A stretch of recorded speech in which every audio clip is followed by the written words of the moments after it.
எனது அடிப்படை உறுப்பினர் பதவியும் மற்றும் நான் வகித்து வந்த மாநில செயற்குழு உறுப்பினர் பதவியையும் ராஜினாமா செய்துவிட்டு வருங்கால தமிழகத்திற்கு நல்லதோர் சமுதாயத்தை உருவாக்கவிருக்கும் மக்களால் கொண்டாடப்படும் இளைய சமுதாயத்தின் விடிவெள்ளியாக அனைவராலும் நம்புகின்ற மரியாதைக்குரிய நமது மக்கள் தலைவர் திரு கே அண்ணாமலை ஐபிஎஸ் அவர்களின் தலைமை ஏற்று இன்றைய தினம் முதல் வி த லீடர்ஸ் என்ற அமைப்பில் எங்களையும் இதுவரை பாரதிய ஜனதா கட்சியில் பணியாற்றி வந்த என்னை போன்ற சில இளைஞர்களையும் இன்று இந்த அமைப்பில் இணைத்து கொண்டுள்ளோம்.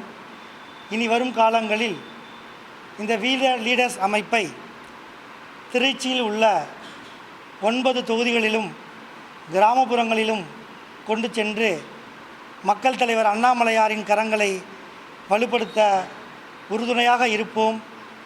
கடைக்கோடி தொண்டனாக அவருக்கு முழு ஒத்துழைப்பும் தந்து அவர் கரங்களை வலுப்படுத்த இன்று முதல் நாங்கள் அனைவரும் உறுதியேற்கின்றோம் என்பதை தெரிவித்துக் கொள்கின்றோம்.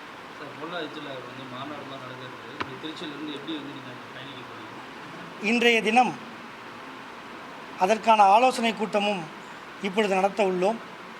திருச்சியில் என்னை போன்று எனதுக்கு முன்பாகவே நிறைய நிகழ்ச்சிகளை நடத்தியவர்கள் இருக்கிறார்கள். எனவே இனி வரும் காலங்களில் நாளை முதல் அவர்களை நான் தொடர்பு கொண்டு திருச்சியை இதுவரை இல்லாத அளவிற்கு மிகப்பெரிய கூட்டமாக பொள்ளாச்சி மாநாட்டிற்கு அழைத்து செல்வதற்காக நாளை முதல் இதுவரை பணியாற்றிய ஒவ்வொருவரையும் சந்தித்து இதற்கான ஆலோசனைகளையும் கூட்டத்தையும் நடத்த உள்ளதாக முடிவெடுத்துள்ளேன். பாரதிய ஜனதா கட்சியில் வந்து அண்ணாமலைக்கு வந்து இது அவர் வந்து சொன்னார், நான் எந்த கட்சி சார்ந்து அழைக்கல, அவங்க வந்து விருப்பப்பட்டு வரவங்க தான் வந்துருக்காங்க அப்படிங்கிறாங்க. இப்போ நீங்கள் வந்து பாரதிய ஜனதா கட்சியிலேருந்து விலகி தான் அதை சேர்த்துருக்கீங்க. உங்களோட கருத்தை நீங்கள் எப்படி பார்க்குறீங்க? அருமை அண்ணன் அண்ணாமலையார் கூறியது போல எந்த கட்சியையோ எந்த தனிநபரையோ அல்லது சாதிய பாகுபாடோ மத பாகுபாடோ அதன் அடிப்படையில் யாரையும் அவர் அழைக்கவில்லை. அவர் நமது முன்னாடி ஒரு தத்துவத்தை வைக்கின்றார். க்ளீன் பாலிடிக்ஸ், அரசியலை பண்பட்டு பயிற்சி பற்றியில் நம்மளை மெருகேற்றி சமூக பணிக்கு செல்ல வேண்டும் என்று அவர் ஒரு உன்னத நோக்கில் ஒரு புதிய சித்தாந்தத்தையும் புதிய கொள்கையையும் நம் முன்வைக்கின்றார். நான் கடந்த 10 ஆண்டுகளுக்கு மேலாக பாரதிய ஜனதா கட்சியில் பணியாற்றியுள்ளேன். இன்று நான் அந்த இயக்கத்தை விட்டு மிக சுலபமாகவோ எளிதாகவோ வரவில்லை. எனக்கும் பல மனவேதனைகளோ மிகப்பெரிய ஞாபக அலைகளோ அந்த இயக்கத்தின் மீது உண்டு.